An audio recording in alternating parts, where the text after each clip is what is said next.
Hello guys, Jerry speaking. Welcome to LJPCBM episode number, oh boy, 916. Today we at to the Very OddGamer Top Gun. Now, most are wondering, the NES version? Well, there's 3 games according to what Very OddGamer just done.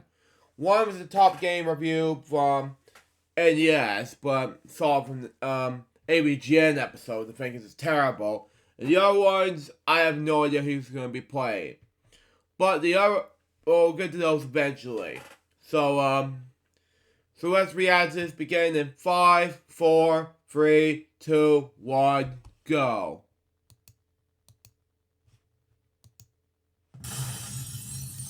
Movies, television, music, okay? Team Night Saturday, nothing is safe, okay? Makes sense anyway. Thank you. Okay. Hello, Internet viewers. I'm the Fairly Whoa. I mentioned in the last review that I'd be talking about Top Gun. You know, that Tom Cruise movie from the late 80s about fire? Is that Teddy Bear and Among Us? Hang on, let's continue where we left off, shall we? Hello, Internet viewers. I'm the Fairly OddGamer. I mentioned in the last review that I'd be talking about Top Gun. You know, that Tom Cruise movie from the late 80s about fighter jets? Well, it turns out that this very movie is getting its own sequel. 34 years after the original. Yes. So with the upcoming release of Top Gun Maverick this month, I think it's best to talk about a few video games that tie into the movie. But before I do, I wish that I wore appropriate attire. Wow. Now this is more like it. Oh, one more thing. Ooh. Much better. So without further ado, this is Top Gun month. Ooh, Very OddGamer presents Jesus. Top Gun month, Jesus. Oh my God. CJ Destroyer. Musical arrangements by, oh my God, Paulie P. B. Excuse me, anyway, from Da 303. Continue on.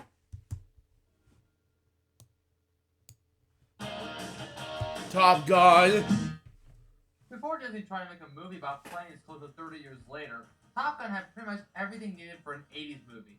Action via aerial aircraft combat, a rocking soundtrack, and romantic love scenes, among others. Despite the movie being heavily mixed by critics when it released in 1986, it became a huge hit with audiences and would end up being the highest grossing film of that year with over $350 million at the box office. Wow. Since then, it was re-released theatrically, whether on IMAX or a 10-day limited run in select AMC theaters last year. After watching the original movie not too long ago, I really enjoyed it. The aircraft battles were amazing, the love triangle between Maverick and Charlie were really good, and the soundtrack is without a doubt top notch. From Take My Breath Away to Playing with the Boys, and even the movie's theme song, Danger Zone, performed by Kenny Loggins. Wow. But of course, with a movie this successful, it's expected to have a video game tie-in. But what about multiple video game tie-ins? Oh yeah. Wow. So for this month, I'll be covering 5 games in the span of 3 videos. Wow. First up, we have Top Gun for the NES. Jesus. Easy a title screen of the game was made by Konami about a year after the release of Metal Gear on MSX. What's that? Hang on. No. Turn it down. Turn it up a little bit. Top Gun. We're playing one more time. Of 3 videos. And first up, we have Top Gun. Continue on. The NES. We see via title screen that the game was made by Konami about a year after the release of Metal Gear on MSX computers in Japan, and a month before that game's release on NES and Famicom, November 1987. At least we get to hear an NES rendition of the Top Gun anthem from the start of the movie. Wow. After cutting out a jet fighter ready for takeoff, we start the game with the first mission, training for the next mission. Wow. So is this a tutorial level or something? But before the level starts, you get a choice of 3 missiles. The Hound being the weakest and lightest with 40 in total, the Wolf in the middle with 20 in total, and the Tiger being the strongest but the heaviest, carrying 10 in total. After choosing your missiles, you launch into the sky. All you do is pilot the F-14 while firing your cannon and missiles at enemy fires, as well as enemy missiles. Use the control pad to move the jet with inverse vertical controls, A to fire your cannon, and B to shoot missiles at targeted enemies. But while doing that, you also have to focus on your radar. It alerts on incoming planes as well as being targeted by an enemy fire behind you. Makes sense. At any point you get hit by an ongoing missile or an enemy fire artillery, you lose a life and you have to start the level again. At the end of each level, you're given the task to land the jet fighter back to base. Now, I know what you're all thinking. Landing the jet fighter in this game is impossible. But let me tell you all this. Landing is not that hard. I mean, yeah, it can be challenging for newcomers, but once you get the controls down, it's like a walk in the park. Yes. Basically, all you do is make sure you're at the correct speed and altitude, and that you're also straight on target. Luckily, the radar shows you what speed and altitude you need to be in for a successful landing. Also, make sure you follow the radar's directions like speed up or speed down, and even go left, right, up, down, and all around. Did I mention this game has inverse? Yeah, I have to agree with that. Saw an ABGN episode, and it gets worse, you know? It's so hilarious to watch. Continue on. Vertical controls. If you do manage to successfully land a jet, you earn a bonus 10,000 points. However, there may be times in which you're either too fast, too slow, too high, or even too low when approaching the base. But if it does, yeah, this happens. You end up losing one of your lives. The next mission has you destroy an enemy aircraft carrier. It's the same thing as the previous level, except now you fire at naval battleships, which, like the enemy ships, fire cannon shots and homing missiles.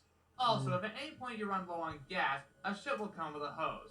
All you have to do is get the refueling hose to the center on the nose of the jet. Wow. It's kind of similar to a landing sequence, but while flying. One landing sequence later, and you then receive the next mission, destroy an enemy base. Ending at the previous levels, only now you shoot enemies at ground level. By the way, if you do die during a boss fight, then you start back at the beginning of the boss fight. So at least this game is forgiving.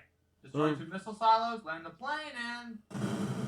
That could have gone better. This is the final mission of the game, destroy an enemy shuttle. Where, you may ask? Well, how about the one place that hasn't been corrupted by capitalism? Wow. Space! Destroy enemy fire jets as well as the space shuttle. And what else to top it off?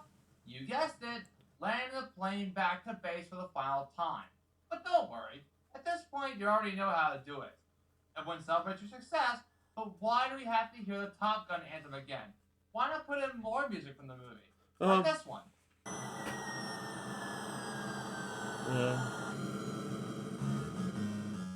Wow. Now this is more like it. Wow.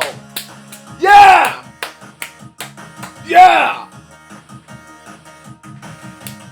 And that's it. Pushing the start screen lets you play the game again with no credits in between. It's just saying the more I think about it. But you know what? I feel the need to review another Top Gun game.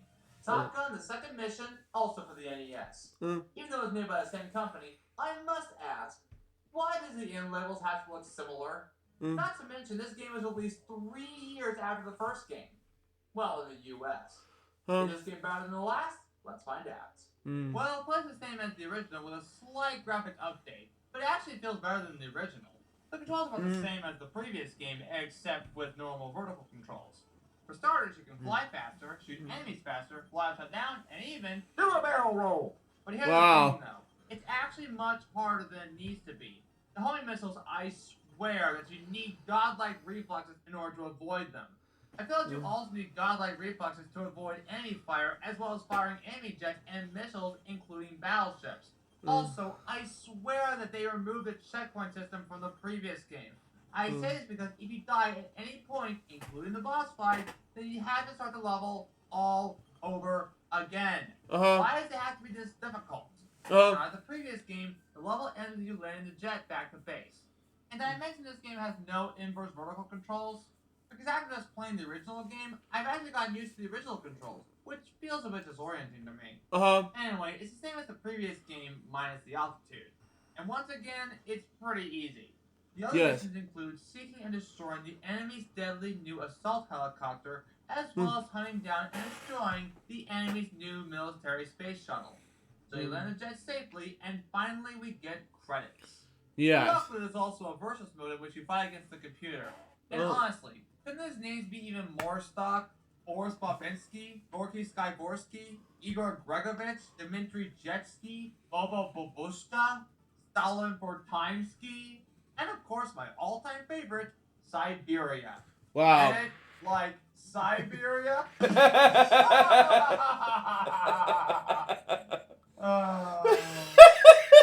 about it for now. So next week I'll be talking about Not So Fast Gamer. Hux? What are you doing here? You can't get out of it this easily. You still have another game to look at. Top Gun Firestorm Advance for the Game Boy Advance? Yeah, just thought you might like it, that's all. By the way, where did you get that outfit? Internet? Works for me. Anyway, I hope you enjoy the game I sent you. Later, dude. It's good enough. Well, it looks like I'll be finishing up the video with a handheld game this time. Top Gun Firestorm Advance for the Game Boy Advance. Wow. So let's pop this into GBA and see how good this game really is. Okay.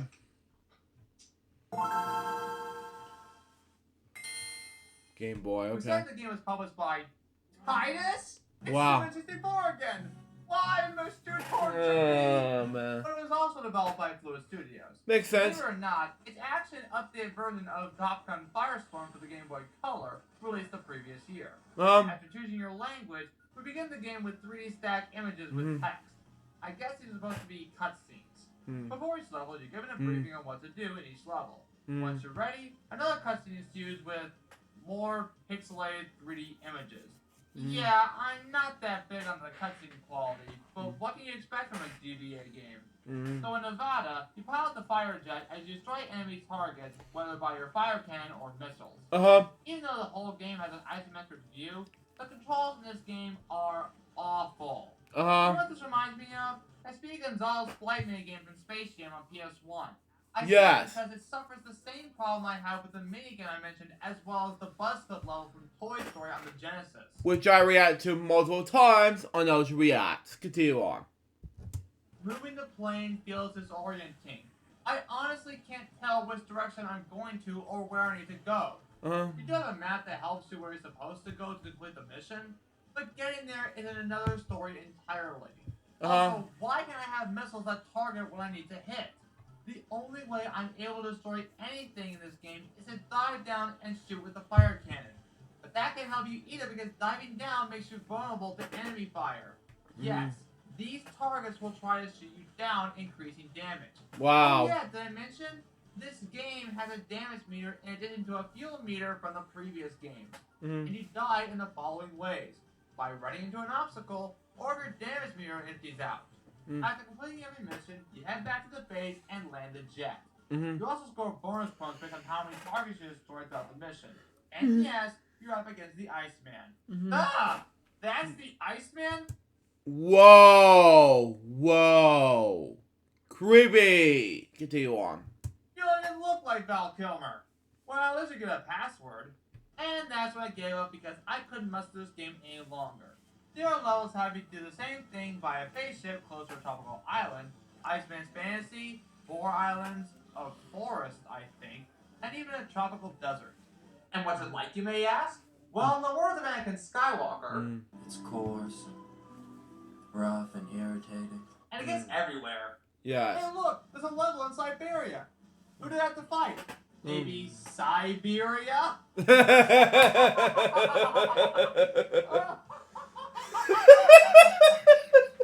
Okay, I think that's enough for now. But jokes aside, there's really not much to talk about in this game. I don't think this game is held up for me, in my opinion. I understand these games are trying to be realistic, but none of them get any appeal to me. I mean, yeah, Second Mission on NES was pretty good despite it being difficult. Had I been given more patience with that game, I think I would have enjoyed it. I understand that Top Gun for NES is notorious for how bad it is. And yeah, the game has hardly anything to do with the movie except it has the name Top Gun. I don't know why they say landing the jet is difficult. It's literally easy. Well, once you get the controls down pat. I feel like Top Gun Firestorm Advance is the worst handheld game I've played so far. Yes. The controls are disorienting, the missiles don't home into targets, and the graphics are not to my satisfaction. Overall, these games are not that good. If you want to have a good time, I suggest watching the movie rather than playing these games. Yes. But hopefully next week will be better, because I'll be talking about the Top Gun game that made its first jump to 3D. Until then, I'm the Fairly Odd Maverick, and I wish you all good luck for the rest of your day or night, wherever you are. Take care, everyone. The end. How's it going, dudes? OddGamer here. Be sure to subscribe and hit that bell icon if you want to get notified for upcoming videos. Well said, Hux. Also, be sure to follow me on Facebook, Twitter, and Instagram, and some of my character buddies on TikTok. And if you like, you can have one of my character buddies do a short video for you via video commission. Links to all of those in the description below. And so, without further ado, I wish that one of my character buddies finished with a video. Hello everyone, I'm Scrooge McDuck, the richest duck in the world, and I'm here because you can support this channel on Patreon. But I can assure you that you won't be wasting any money for this, because you will be rewarded for your generosity. Wow. Why, you may ask? Well, how about access to the Discord server? Maybe your name being featured in the credits. No? Well, how about some bonus content, like maybe a sneak preview, or perhaps an early showing of upcoming game reviews? Still not convinced? Maybe this will. I could give higher ranking supporters a public shout-out, like Flash Figure. At least he's in Glum Gold Massacre of the Beagle Boys. Once again, I thank all of you for watching this video, as well as supporting. Hey, Mr. McD! Oh, hold on a second. Yes, Launchpad, what is it? I heard that game review is doing something related to those Top Gun guys, am I wrong? Is that a trick question? Hey, I was just wondering if I could be a part of the Top Gun program, that's all. Launchpad, may I remind you that you didn't even go to flight school? Well, I did take a crash course. Oh, curse me, kilt. Yeah, kind of reminds me of, let's say, DuckTales references, everybody. Continue on. I got to get going. I got to prevent Launchpad from making more clashes again. Yeah, so that was to Very OddGamer, Top Gun.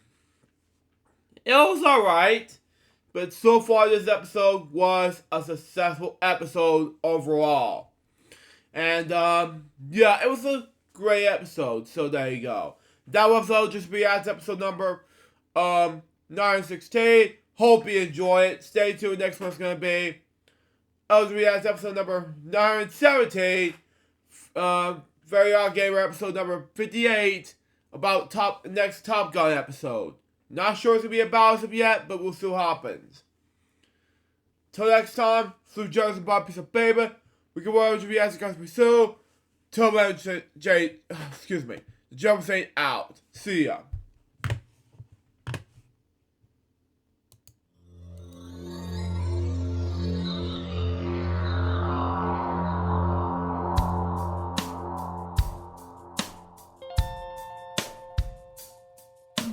Given unto me this life I'll never take for granted, and given all the time I fail to really understand it, I never sought to meet the maker of reality, the one who gave the life that which is always happening, but I tried all the time. I